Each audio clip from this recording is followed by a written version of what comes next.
श्रीराम जय जय राम। सदाचरण परमार्थाचा पाया आहे।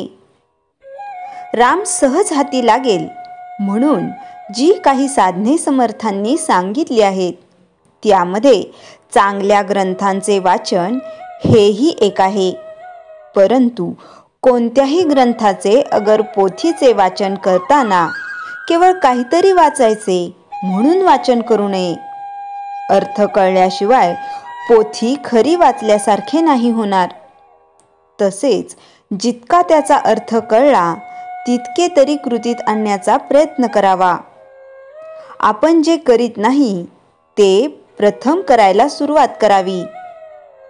भाराभर वाचले आणि कृती केली नाही तर काय उपयोग। 4 मैलांचा रस्ता असला तर सबंध रस्ता एकदम दिसावा असे म्हटल्याने कसे होईल। 1 मैल रस्ता चालावा म्हणजे पुढचे दिसेल। जसजशी मजल मारावी तसतसे पुढचे दिसू लागेल। परमार्थाचेही असेच आहे। बापासारख्या मिशा मला याव्या म्हणून लहान मुलाने हट्ट धरला तर कसे होईल। त्याचप्रमाणे आजच मला देवदर्शन व्हावे म्हटले तर कसे होईल। सद्गुरूची आज्ञा पाळावी, साधन करू लागावे म्हणजे सर्व काही होते। जेवायला बसले म्हणजे पोट भरायचे राहते का। खरोखर परमार्थाची वाट अगदी सरळ आहे। प्रपंचाचा रस्ता मात्र डोंगराळ असून काटेकुटे यांनी भरलेला आहे। आपला प्रपंच हा परमार्थाच्या सोयीसाठी असायला पाहिजे, पण याच्या उलट आपला परमार्थच मुळी आपल्या प्रपंचाच्या सोयीसाठी आपण केला आहे। कुंपणाने शेत खावे तसे आपले झाले आहे। शेताला कुंपणाची जरुरी आहे, नाहीतर ढोरे आत येऊन शेत फस्त करतील। पण कुंपणच जर बेसुमार वाढले तर त्यामुळे शेताचे नुकसान होते हे जाणले पाहिजे। ज्याने व्यवहार तपासून केला त्याला परमार्थ साधलाच। परमार्थ हा साखरेसारखा आहे। आपण साखरेचे कारले जरी केले तरी ते खायला गोडच लागते। तसे प्रपंचात सुद्धा परमार्थ केला तरीही तो गोडच असतो। परमार्थ हा आपल्यासाठीच असल्याने तो आपल्याला शक्य आहे किंवा नाही हे विचार करून पाहावे, आणि तो आपल्याला शक्य आहे असे जर पटले तर मात्र केल्याशिवाय राहू नये। पोटात अन्न घालण्यासाठी जसे तोंड त्याचप्रमाणे परमार्थाला सदाचरण आवश्यक आहे। सदाचरण हा परमार्थाचा पाया आहे।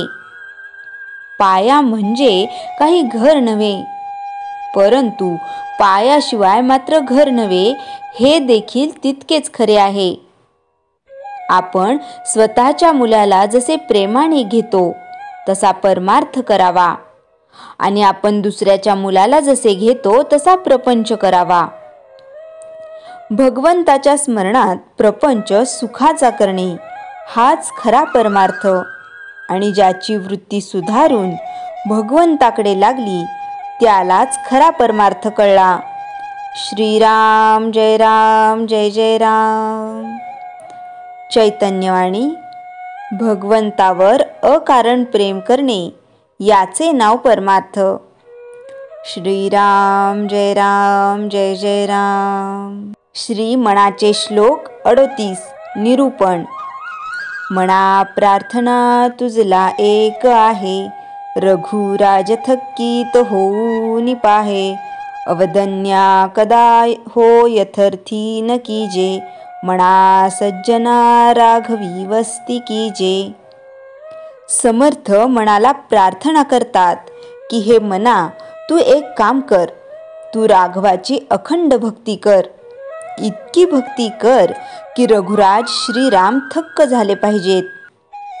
जशी श्रीरामांची भक्ती मारुतीने केली, शबरीने केली, भरताने केली, अशी भक्ती केलीस तर तुझ्या भक्तीने श्रीराम थक्क होतील। तुला श्रीराम प्रभू प्रत्यक्ष दर्शन देतील. त्यांच्या दर्शनाने तू शबरीसारखा गुंगून जाशील, मारुतीसारखा सतत नाम घेत राहशील. भक्ती कशी करावी असे विचारशील तर नवविधा भक्ती सांगितली आहे. त्यापैकी म्हणजे श्रवण, कीर्तन, नामस्मरण, पादसेवन, अर्चन, वंदन, दास्य, सख्य, आत्मनिवेदन यापैकी कोणतीही भक्ती केलीस तरी तुला भगवंताचे दर्शन घडेल. तुझे जीवन सार्थकी लागेल आणि मग तुला हवे ते होईल. फक्त भक्ती शुद्ध आणि प्रेमपूर्वक कर. म्हणून हे म्हणा, माझ्या विनंतीचा तू अव्हेर करू नकोस. रघुनाथाच्या ठिकाणी सतत अखंड प्रेम ठेव. तू राघवाच्या ठिकाणी वस्ती कर. म्हणजे एकटे असताना, काम करताना, रिकाम्या वेळात सतत श्रीरामांच्या चिंतनात राहा. भक्तीत निरपेक्ष भाव असेल तरच तू राघवाच्या ठिकाणी वस्ती करशील. जय जय रघुवीर समर्थ. श्रीराम जय राम जय जय राम. नामस्मरणाचे फायदे भाग 2. एखाद्या देवतेचे नाव किंवा मंत्र पुन्हा पुन्हा म्हणत राहणे म्हणजे नामस्मरण होय. शिवाचा नामजप ओम नमः शिवाय हा नामजप करताना नामजपात तारक भाव येण्यासाठी नमः या शब्दावर जोर न देता तो हळुवारपणे म्हणावा. यावेळी आपण शिवाला साष्टांग नमस्कार करत आहोत असा भाव ठेवावा. श्रीरामाचा नामजप श्रीराम जय जय राम हा नामजप करताना तारक भाव येण्यासाठी जपातील पहिल्यांदा येणारा जय राम व त्यानंतरचा जय जय मधील दुसरा जय हे शब्द म्हणताना त्यावर जोर न देता ते हळुवारपणे उच्चारावेत व त्यावेळी श्रीरामा मी तुला पूर्णतः शरण आलो आहे असा भाव ठेवावा. मारुतीचा नामजप हन हनुमंते रुद्रात्मकाय हुंफट हा नामजप हनुमंतासाठी करावा. लंकेत राक्षसांचा नाश करणारा मारुती देवतेप्रती सात्विक भाव निर्माण होण्यासाठी तारक रूपाचा नामजप आवश्यक असतो, तर देवतेकडून शक्ती व चैतन्य ग्रहण होण्यासाठी मारक रूपाचा नामजप आवश्यक असतो.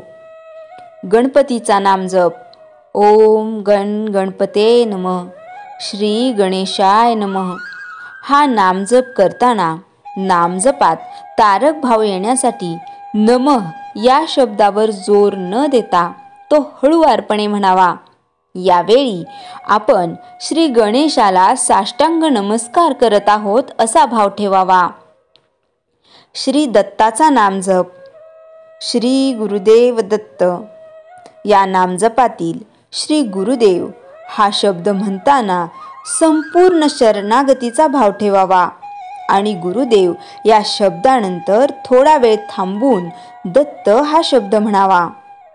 श्री कृष्णाचा नामजप ओम नमो भगवते वासुदेवाय या नामजपातील नमो हा शब्द म्हणताना संपूर्ण शरणागतीचा भाव ठेवावा. भगवते या शब्दानंतर थोडा वेळ थांबून त्यानंतर वासुदेवाय हा शब्द म्हणावा.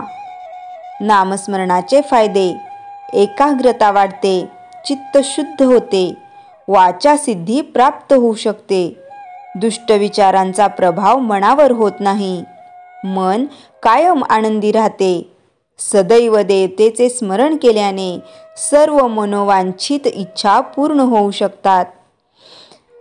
साधक परिवारावरून श्रीराम जय जय राम. जयाच्या जनी जन्मनामार्थ झाला, जयाने सदा वासनामात केला, जयाच्या मुखी सर्वदा नाम कीर्ती, नमस्कार तया ब्रह्मचैतन्य मूर्ती.